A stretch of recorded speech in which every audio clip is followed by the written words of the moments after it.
একদিন নবী হজরত ঈসা আলাইহিসসালাম এক গ্রামে গেলেন।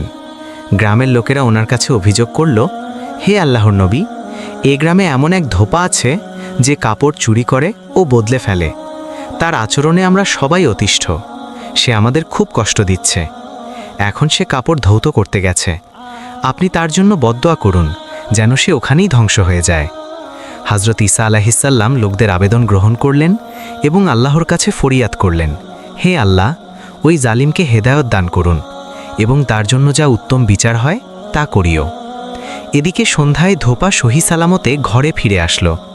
লোকেরা হজরত ঈসা আলাইহিসসালামের নিকট গিয়ে বলল, হজরত, আপনি কেমন বদদোয়া করলেন যে সে তো সহি সালামতে ঘরে ফিরে আসলো? হজরত ঈসা আলাইহিসসালাম ধোপাকে ডেকে জিজ্ঞেস করল, আজ কি তুমি কোনো নেকামল করেছ? ধোপা বলল, উল্লেখযোগ্য এমন কিছু করিনি, তবে একজন অসহায় ক্ষুধার্তকে আল্লাহর ওয়াস্তে 2টি রুটি দিয়েছি এবং সে খুশি হয়ে আমার জন্য দোয়া করেছে। সে মুহূর্তে আল্লাহ তাআলা হজরত ঈসা আলাইহিসসালামের প্রতি ওহী নাজিল করলেন, হে আমার প্রিয় নবী, ধোপা পুটলিটি খুলে দেখো। হজরত ঈসা আলাইহিসসালাম ওর পুটলি খুললে সেখান থেকে একটি কালো বিষাক্ত সাপ বের হয়ে আসলো এবং সাপটির মুখটি ছিল চিপি বন্ধ।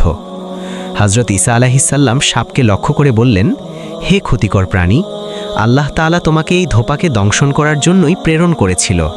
তুমি ওকে কেন রেহাই দিলে?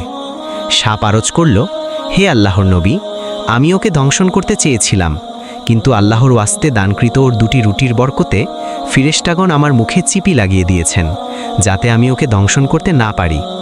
হজরত ঈসা আলাইহিসসালাম ধোপাকে বললেন, হে আল্লাহর বান্দা, আল্লাহ তাআলা তোমার বিগত জীবনের সব গুনাহ মাফ করে দিয়েছেন।